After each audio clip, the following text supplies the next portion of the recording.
I think the first thing was it was just really good to have competition, be able to compete this weekend. Yeah, I think there were a lot of growing experiences. We knew that there would be.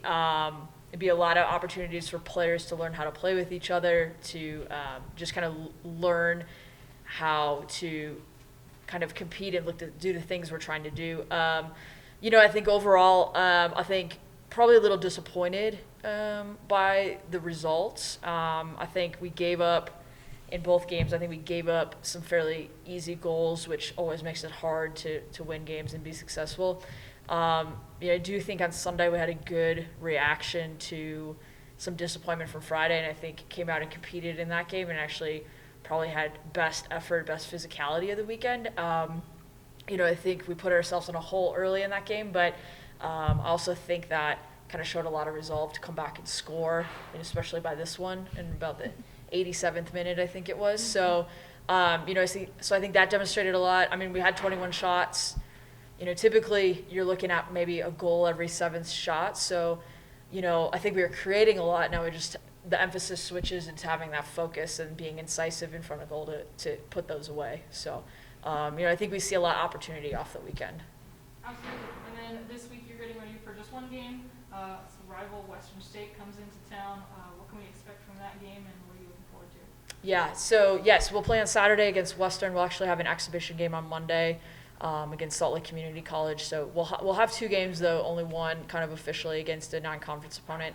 We're going to be looking to build off what we did this weekend. We're going to be looking to get better defensively. I think get better in front of both goals, get better defending our own goal, get sharper, get a little bit more purpose in front of our opposition goal, and I think really continue to demonstrate a mentality to compete to win. So that's what we're looking forward to. So you created a lot of opportunities. What's the next step to get that one goal every 7 shots? Or, there's times where you can't take a half a beat. You gotta shoot your shot when it's there. But how do you take that next step? Yeah, well, I think something we talk about is not trying to improve good shooting opportunities, to take the good shooting opportunities that we have. I mean, ultimately, the reality is you just have to do it. And it's just about that focus and place it, and don't be a victim. Don't feel sorry for yourself. Don't already think about it and missing it. You just have to focus, and goal scorers tend to have like a killer instinct to kind of put a team away and to be able to do that. So, we'll work on developing that this week. We'll have a lot of finishing activities this week. We'll spend a lot of time in front of goal. And so, yeah, it just becomes a mentality that you're going to do it. And then I think what happens is it's kind of like dominoes. When the first person does it, puts it away, it becomes much easier down the line for everyone else. So this one kind of broke it open. Now we got the first one in the books, and then we'll just look to build on that for this weekend. Did you kind of tell? I mean, that's a goal, and obviously late in a game to tie. Is that something that can maybe vault this team a little bit? Hey, we can score. Yeah, I think it goes to show that the most important thing is, even if we're down a goal, we have to stay in the game, because stuff like that can happen, and then it totally just changes the outcome of what's going to happen. And then we went into double overtime, and unfortunately we tied, but we didn't get a loss. So I think it just goes to show, as a team, we need to push the whole game, and we need to have the same intensity, and we need to stay up and fight for it, because we can get it. We just have to have confidence in front of that goal. Do you guys have any little more pregame jitters the first game, more than a normal year, or is it just normal first game? Well, she was the freshman, so this one may have. I was the first game, I was a mess, I think.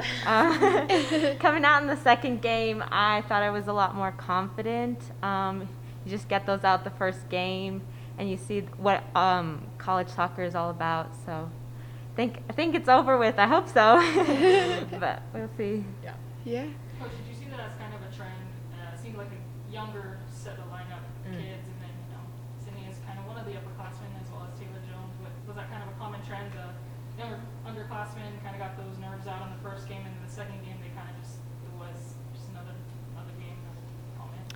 Yeah, I think it could have been. I think for them, they've played so many games in their life. I think it was once they got that first game, I think they probably did feel a little bit more comfortable in the whole setting and what it looks like. But I think the reality is, like, when you're an athlete and you're competitive and you have to perform under expectations, it's part of what you do. So, I mean, these guys, even the younger players, have been playing in big games their whole careers. So, yeah, I think it was a little bit about adapting and like changing that mindset a little bit. And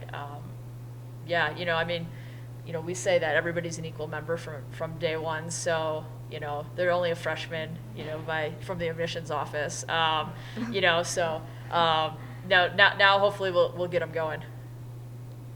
As a freshman, was it faster than you thought? I mean, obviously practices, you get a little bit of a taste, but game speed is just a little bit different, isn't it?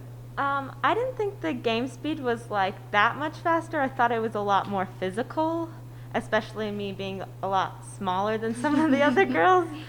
But the speed of play wasn't bad. I actually really enjoyed it. It was kind of exciting, gets you going, your heart racing. So,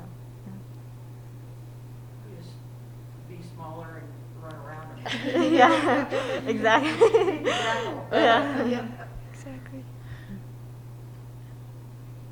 I'm good. Thank you. You got a question? Oh. Other than soccer, what is your favorite sport and why? Oh. You guys were getting ready, right? You heard the question. Yeah. Yeah. Yeah, all track or prep. I would say mine is track and field. I ran track and field in high school, but I love to watch it. It's like one of my favorite things to watch in the Olympics. It's just really cool to see like all the different field events and the heptathlon and the decathlon, and all the running events. That's a true midfielder right there. The running Yeah. events. Yeah. Yeah. For me, I mean, I've played soccer my whole life, and that's it. But for me, I've grown up in a baseball family, so I'd probably say that I really enjoy watching it, even though I don't play. I would probably be horrible at it, but I do enjoy watching it. So. Of sports, I don't play. It would be football. Green Bay Packers fan. The girls may know that. It might come up in practice from time to time of which team gets the ball for an activity. But to play would be basketball. So we're excited about the men getting to go compete this weekend. Hopefully the snow won't affect any of the games too much in Denver. But yeah, playing would be basketball for sure.